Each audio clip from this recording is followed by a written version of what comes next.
तर काय सांगाल तुम्ही? नक्कीच या राज्यामध्ये EVM मशीनच्या माध्यमातून हे सरकार सत्तेवरती आलेलं आहे. माझ्या माहितीप्रमाणे 22 ते 25% आसपास या राज्यामध्ये या सगळ्यांना मिळून म्हणजे एकनाथ शिंदे अजितदादा सगळ्यांना मिळून मतदान आहे. मग यांच्या विरोधामध्ये जवळजवळ 78% लोक या राज्यामध्ये आणि असं असताना हे फक्त EVMच्या माध्यमातून त्या ठिकाणी सत्तेवरती येतात.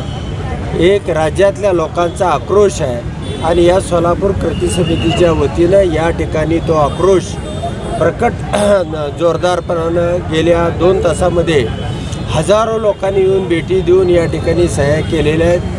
राज्यभरामध्ये अतिशय असंतोषाचं वातावरण आहे. या देशातली लोकशाही राहणार का नाही आणि हा जर वणवा पेटला तर माझ्या माहितीप्रमाणे या देशातलं सगळं काही संपून जाईल अशी परिस्थिती उद्रेक होईल अशी परिस्थिती या राज्यामध्ये निर्माण झालेली आहे आणि राज्यकर्त्यांनी वेळी सावध व्हावं. अशा पद्धतीनं जर तुम्ही सत्तेवरती येत असाल आणि लोकांचं लोकमत बाजूला ठेवून लोकांच्या अपेक्षा, लोकांचे वेगवेगळे प्रश्न, लोकांचे वेगवेगळे आरक्षणाच्या समस्या, लोकांचे सोयाबीन असेल, कापूस असेल यांचे प्रश्न तुम्हाला कशाचंही सोयीसुद्धा पडलं नाही आणि फक्त तुम्हाला EVM मॅनेज करायचं आहे. 1:1 केलं आहे, कुठं 2:1 केलं आहे, कुठं 3:1 केलं आहे. माझ्या मतदारसंघामध्ये 1:1 केलेलं होतं. मार्केटवाडी गावामध्ये माळशिरस तालुक्यामध्ये जे आंदोलन झालं ते साधारणपणे 18 कोटी लोकांनी ते पाहिलं आणि देशभरामध्ये 50% लोकांचे स्टेटस होते. म्हणजे लोकांच्यामध्ये किती उद्रेक आहे, किती आग आहे आणि ज्वालाही भडकते आणि त्याचाच भाग म्हणून या सोलापूरमध्ये एका बाजूला हा शपथविधी होत असताना राज्यावरती ज्यांना लोकमत नाही, ज्यांच्या पाठीमागं माणसं नाहीत, ज्यांना जनाधार नाही अशी लोक त्या राज्यावरती बसत असताना जनताही आक्रोश करते आणि हा आक्रोश तुम्हाला 1-2 महिन्यामध्ये खूप मोठा झालेला या राज्यामध्ये दिसेल. महाराष्ट्र देवेंद्र फडणवीस यांना महाराष्ट्र राज्याचे चाणक्य म्हणायला लागले, तर खरंच चाणक्य आहे का? नाही, मी तुम्हाला या चॅनलच्या माध्यमातून सांगतो, चाणक्यगिरी करणं हा भाग वेगळा आणि या राज्यामध्ये लोकमताचा माणूस सत्तेवर येणं हा भाग वेगळा आणि चाणक्यगिरीमधून तुम्ही काय लोकमताचा पुढारी होऊ शकत नाही. गोपीनाथ मुंडे होते, अनेक लोक होते, पण या मंडळींना कधी चाणक्य होता आलं नाही. यांचं फक्त मशीनचे हे चाणक्य आहेत, यापेक्षा यांच्याकडे दुसरं काय नाही. तर मार्केटवाडी प्रकरणामध्ये तिथल्या ग्रामस्थांवर आणि तुमच्यावर गुन्हे दाखल झाले की साहेब? कसं? नाही, नक्कीच गुन्हे दाखल झाले. आम्हाला फाशी दिलं. मी तर निवडून आलेला आमदार आहे आणि निवडून आलेला आमदार मी असतानासुद्धा त्या ठिकाणी त्या तालुक्यातले 91 गावं आहेत माझ्या मतदारसंघामध्ये आणि 91च्या 91 गावामध्ये आक्रोश आहे आणि तशा पद्धतीनं बॅलेट पेपरवरती मतदान घ्यावं म्हणून 91 गावाने आता ठराव केलेले आहे. मार्केटवाडी गावानं तर स्वतःहून पेट्या छापून, मतपत्रिका छापून त्या ठिकाणी मतदानाला सुरुवात केली होती. प्रशासनानं दडपशाही केली. बरं, त्या ठिकाणी काय ते सांकेतिक होतं, लोकांच्या मार्गदर्शक होतं. तुमच्या मीडियाच्या माध्यमातून त्या ठिकाणी मीडियाचे, प्रिंट मीडियाचे ऑफिसर होते, ऑब्झर्वर होते आणि सगळा देश बघत होता ते मतदान कसं होत आहे. आणि तुम्हाला काय हरकत होती जर ते मतदान त्या ठिकाणी दूध का दूध किंवा बाप दाखव नाही तर श्राद्ध घाल अशा पद्धतीचं त्या ठिकाणचं चित्र होतं.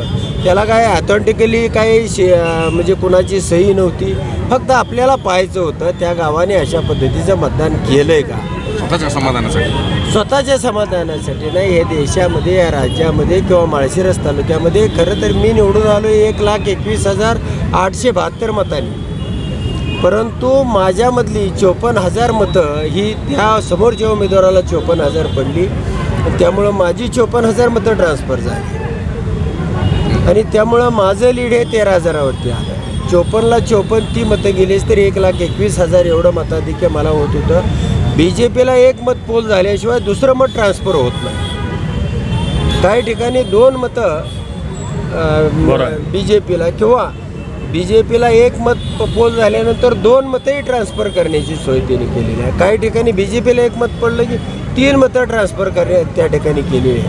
आणि अशा पद्धतीनं मग अनेक उमेदवारांची मतं त्यांना घेऊन आपण पाहिलं असेल या सोलापूरमध्ये 60-70 हजार मतांनी ही निवडून येऊ शकतात का?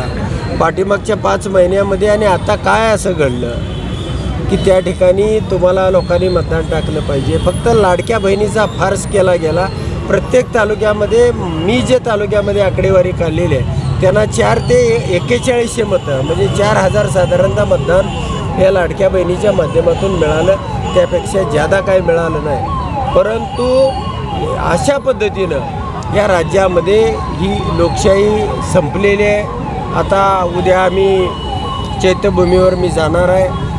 त्या मार्कडवाडीची माती आम्ही बाबासाहेबांच्या पायावरती अर्पण करणार आहे आणि त्या ठिकाणाहून मात्र आम्ही रणशिंग फुंकणार आहे. ही लोकशाही वाचवली पाहिजे.